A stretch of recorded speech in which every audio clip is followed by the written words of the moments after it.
But we had a speaker at the Catalyst Club 10 years ago, which this remains my favourite ever talk that we've had, and it was a Japanese performance artist, and her talk was on bum reading. And it took a little while for the audience to realise that what she does, and she's one of only 3 people in the world, is that she is a bum reader, like a palmist reads the palm. And she did a live bum reading, and she talked about what she could see, and she'd asked, I've been asked to go and have my bum read beforehand, so that although she said it will be discreet, I won't say that it's your bum that we're talking about, and she just said, wear some tight trousers and then just turn away from me and I'll take notes and I'll tell you what I can see.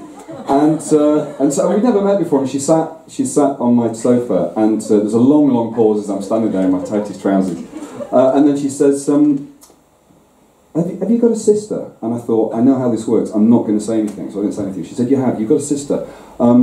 She's older than you. She's 5 years older than you, your sister. No, she's 4 years older than you. And at that point I had to turn around and say, that is true. That is absolutely... How did you know that? She just went, I can see it in the crevice in your left buttock. And for the next 20 minutes, everything else that she said was complete and utter crap. But it was brilliant. And the world's leading rumpologist, which is what they're called, is Sylvester Stallone's mother, who has a website on the history of rumpology and claims that she can trace it back to ancient Egypt. So that's gold. When you get it all like that, that's gold.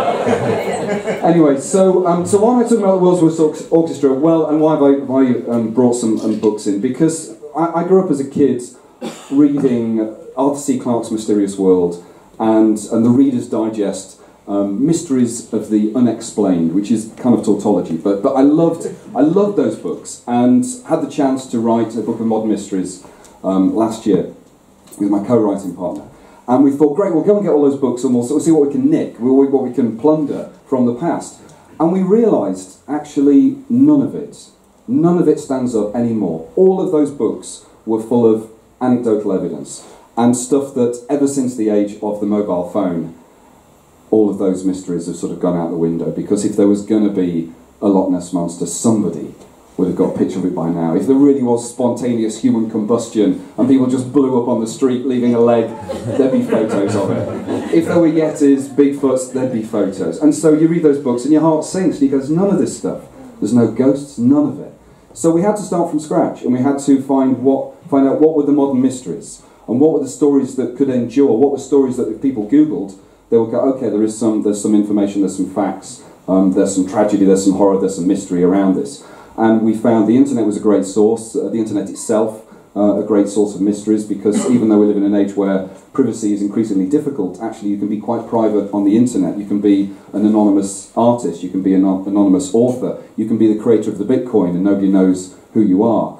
And then there are just those weird stories that still exist.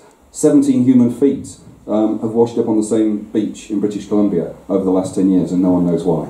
So that creepy stuff is still out there. And we found that in piecing the book together, a chapter came that seemed to be themed around sound and music. There are strange frequencies that have been spotted in the night sky that suggest that maybe there's something unusual going on in some of the star systems out there. There's a mysterious hum which people can hear across the world, and no one can find where this hum is coming from, but it plagues tens of thousands of people. A lot of people in Bristol, weirdly. And there are ghost radio waves which have been going for 50, 60 years, called number stations. No one knows where they're coming from or who's transmitting them, but strings of numbers are repeated by robotic voices that start and end with a motif that might be musical or it might be an abstract sound. And we think that these are Cold War, one-directional Cold War spy codes, but they're still going on now. No one's ever owned up to them. So there's still lots of interesting mysteries out there. And in researching the chapter on music and sound, I remembered my fondness for the World's Worst Orchestra, and I thought, actually, we've got a solved mystery. There's a mystery that can be solved, and that's what I want to share with you tonight. Is the mystery of the World's Worst Orchestra? Because the mystery is, why did the World's Worst Orchestra throw in the towel at the peak of their success? Why would they do that? Okay, and I'm going to share that with you tonight. And to start that, we're going to start with a Tommy Cooper joke, right? Tommy Cooper used to like telling a joke that he'd been in the attic and he'd found an old violin and an old painting, and he'd taken them to an expert, and the expert said, "What you've got there, my friend, is a Stradivarius and a Picasso." And Tommy Cooper breaks into a great big smile, but the expert says, "Problem is, Picasso made rotten violins, and Stradivarius was a terrible painter." Which takes us to Malcolm Gladwell's book Outliers. Now, if you don't know, I've not read this book, but this book is about how we become great at something. And Gladwell builds on the idea of a psychologist who said, and I can't remember his name, but he said, what you need to do is you need to put in 10,000 hours to be good at anything. That's the golden number, 10,000 hours.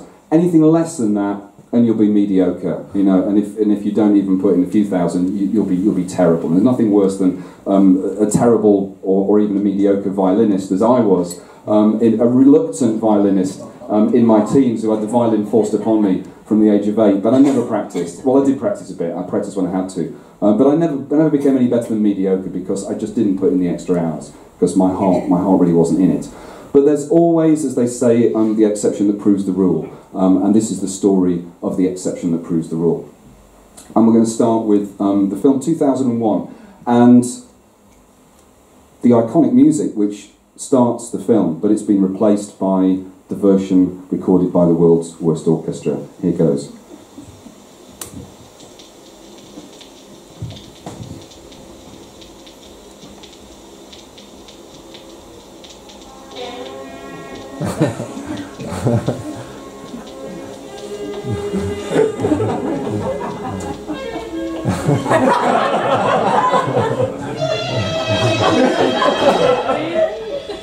This is therapy. This music.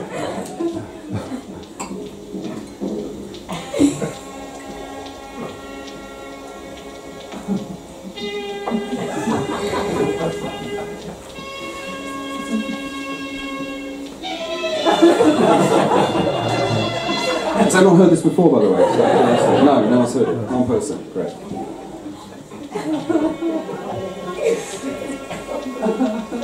I'm not playing the whole piece, by the way. About 30 seconds left.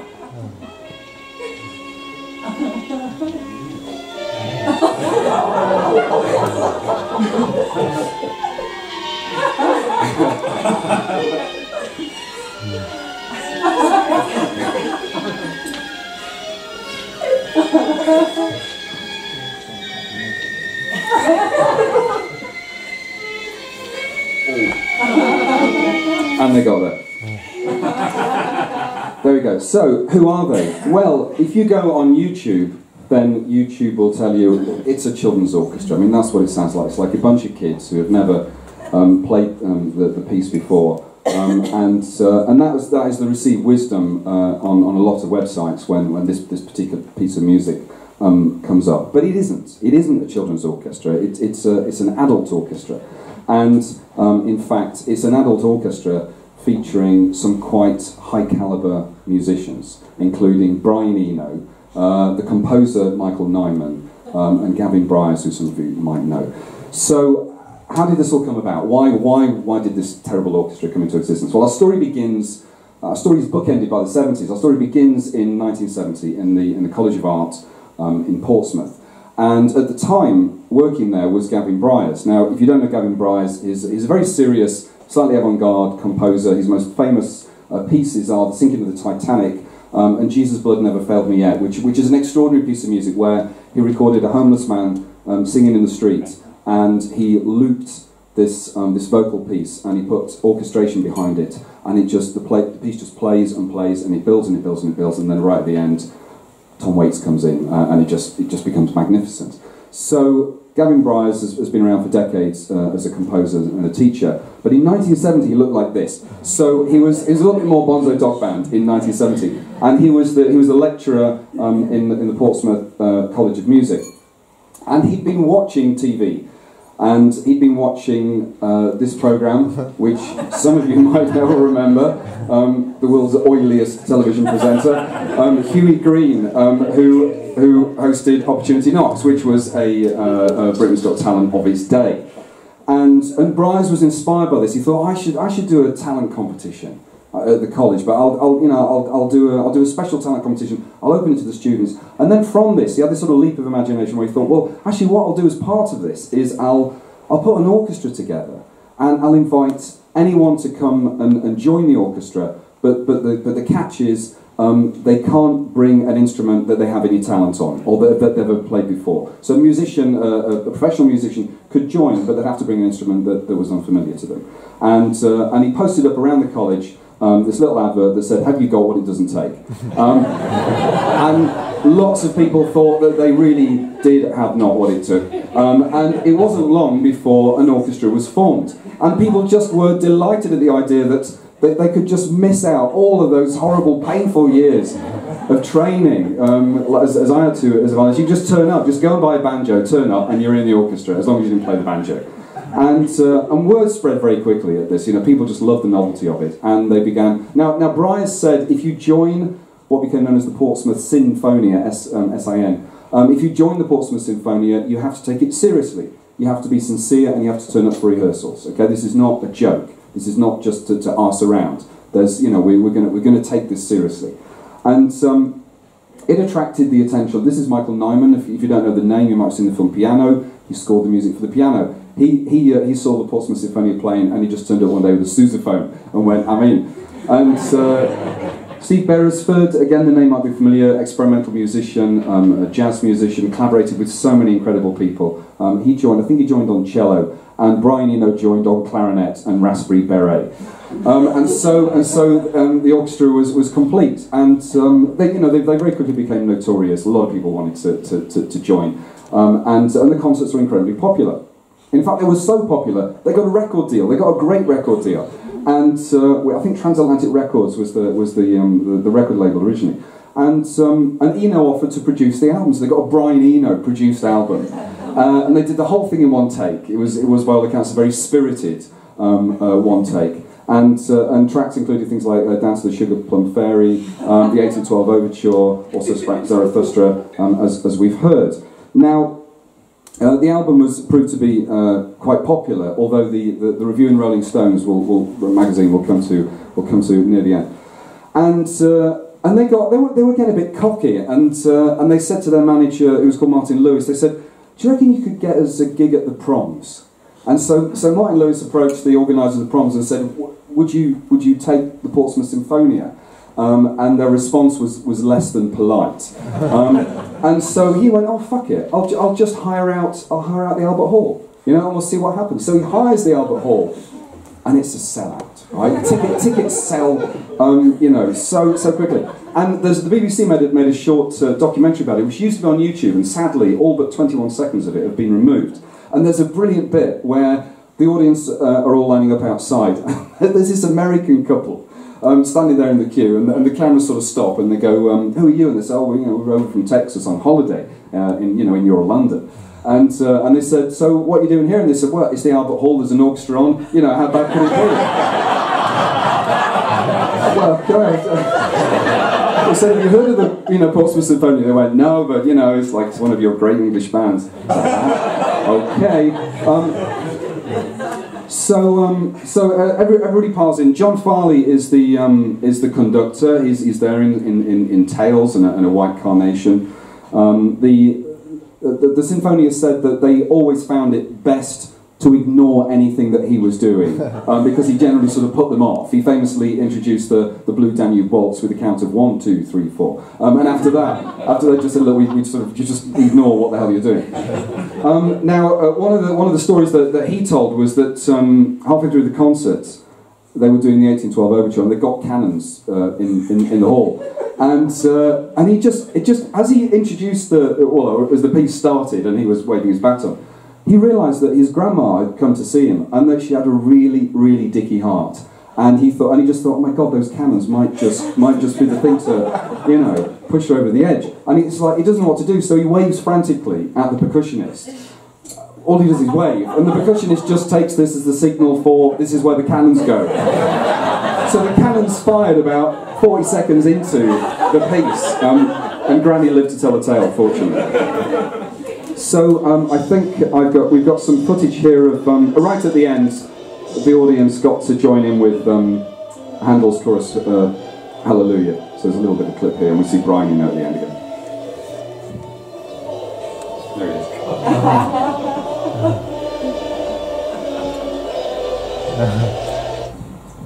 To be honest, the singing's not bad, so it kind of drowns out the awfulness of the music. So after this, what follows after this? The inevitable live album follows, and after that, Portsmouth Synfonia 20 classic rock classics.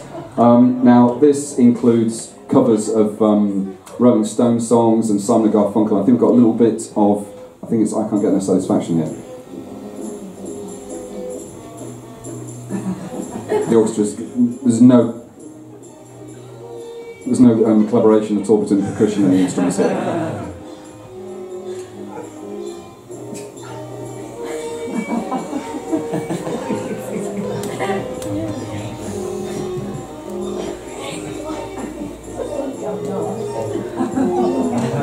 So now, bear in mind, people were buying these albums, probably a bit of a challenge listening all the way through from start to finish. Well, I've got a friend who said that she got it as a birthday present when she was 9 or 10 or something, and played it constantly. And her dad was a classical nut, going crazy at his daughter playing this stuff. Now, the other thing they did was, by 1979, there was a craze for those sort of Jive Bunny type mashup tracks where you get something like Beatles songs and you take 20-second extracts and you just put them over a drum beat and you turn it into a new piece of music. So this is the beginning of classic Mudley, which was their biggest hit, where they took exactly bits of their tracks and put them over a drum beat, which is about to kick in any second now.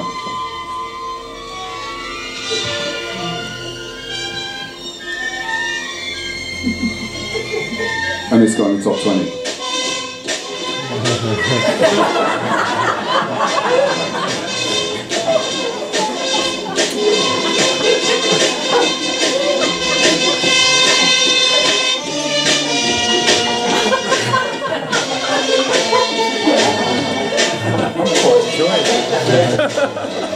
And that'll do, won't it? That'll do. That's probably enough. That's probably enough. You get the idea. Unfortunately, none of that stuff is on Spotify. If you're Spotify listeners, but you will find the albums on YouTube, so you can go and enjoy yourselves. Listen to them on YouTube, and they haven't been reissued either on vinyl or CD, so the records are quite collectible now. So I said, Rolling Stone. Rolling Stone reviewed the first album in 1974, and they gave it Comedy Album of the Year award. But they also gave it a 1 out of 5 star review and said the whole thing is an awful, awful elitist joke. And I think Rolling Stone got it really badly wrong, because the idea that Bryars had was to take elitism away from music and actually put some fun into music as well. Because when had anybody in the past ever had the chance to just walk into an orchestra and say, I am now part of this orchestra? And bearing in mind the way that pop music went in the 1970s, where it became increasingly more pompous and overblown and complicated, and we had all the public school bands like Genesis and Pink Floyd and Yes, that even pop music was starting to feel elitist to people, which is why punk had to come along and blow that all out of the water. But Bryars had preempted punk. He created a punk DIY orchestra in 1970. So I think it was actually quite an important and revolutionary thing that he did. And when he was commenting on the attitude of Rolling Stone magazine, he said, you know why? It's because we've committed the cardinal sin in art. We have brought humour to the avant-garde, and people just cannot handle that. So as I said, the orchestra bookended the 70s, and they were going great guns in 1980. They were making more and more appearances on television, and in 1980, middle of 1980, in Germany, they just suddenly did their last performance. And we've got John Fry, the conductor here in beautiful God-limey jacket. Notice, as the camera pans back, he's actually conducting behind the orchestra, because the orchestra now have decided the best place to put it is completely out of the way. And they're performing their version of Apache. This is the last ever performance they do. So listen very carefully to how it sounds.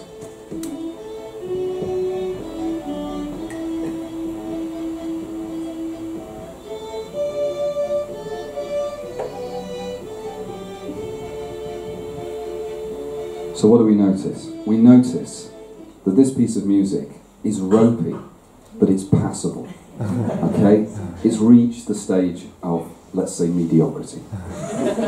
Because what they hadn't counted on was that from 1970 to 1980, every rehearsal, every recording, and every live concert that the members of that orchestra did, slowly and surely, they were clocking up those 10,000 points. The world's worst orchestra disbanded in 1980 when they realised they'd become too good on their instruments. Thank you very much for listening.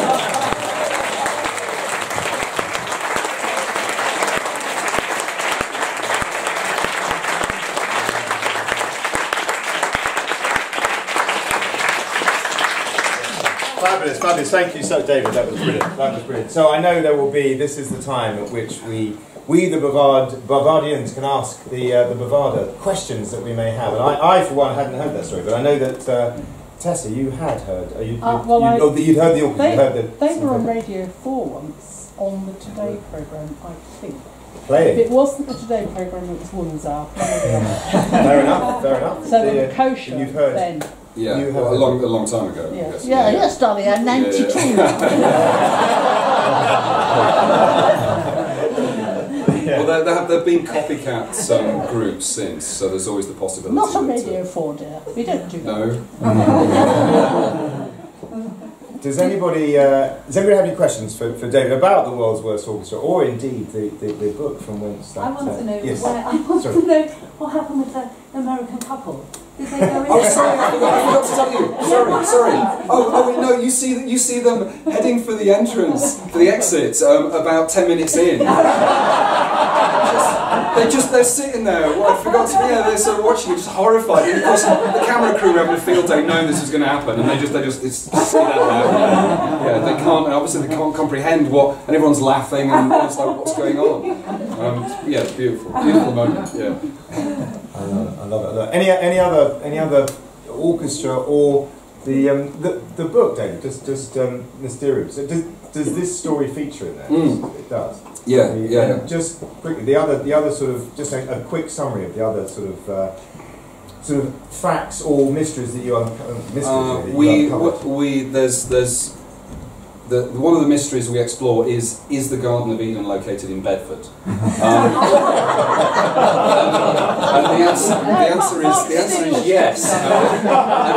And it's got a tea room as well, which is very nice tea and cake when we've been to visit. So the Panacea Society, who ended up owning half of Bedford in the 20th century, believed that a box which had been left by a prophetess in the 18th century called Joanna Southcott, that this box, if opened, would turn the world into a utopia for 1,000 years. All peace and harmony would reign on earth.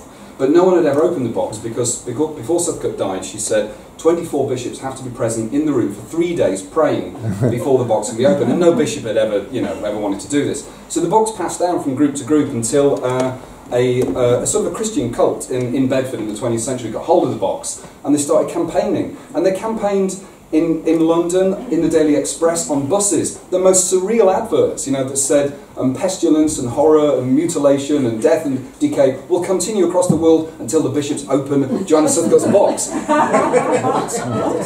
And then by the 1940s, they believed that Jesus was coming to Bedford, and they prepared a house for him. And they argued about what kind of showers, whether we want a shower, what kind of carpet and curtains we want. And they believed that, then they came to believe that their allotment was the Garden of Eden, and that is now the Garden of Eden Cafe. You can go and that kind of shit. Yes. Do you think you could get Sue McGregor to do the reunion on the orchestra?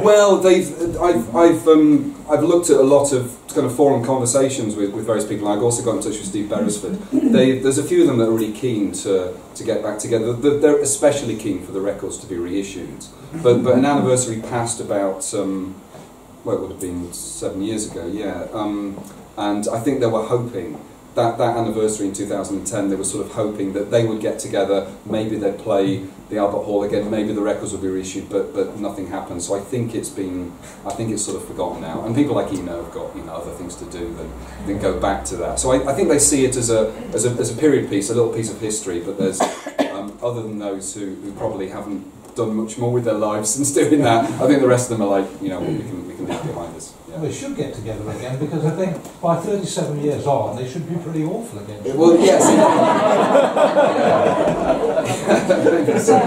What a vinyl original pressing of the... Oh, they're not... They're not... No, sort of 20-30 quid, I would say. I mean, a lot of these records were they were really popular. Yeah. So yeah, you can find them. Okay. Yeah. Can I make a couple of observations? It's not actually a question. Yeah, far away. The first one is, in my opinion, Gavin Bryars' music is much worse than that. The second one is, throughout the 19th century and into the 1930s, musicians got paid less for the rehearsals than they did for the actual performance, so that they used to send seconds to the rehearsals. So the orchestra that turned up in the night was not the one that did the rehearsals. And this is most noted in Schumann's symphonies, that he rewrote his symphonies after some of the first performances to make sure that at least some of the instruments would come in at the same time. That's a great fact. Yeah. You're not even a fan of Jesus' Blood. Do you not think that's... I haven't heard it, to be honest. Oh, it's really, it's quite haunting. Yeah, I recommend. Then you might be more forgiving. Okay. Any last? Just maybe one. If there's one more, otherwise we have sort of run over already, and it's only it's the first talk. But it's me because I went on to it. It's not you, David, at all. It's me. Any last questions, or we will take a break for. Let's take a.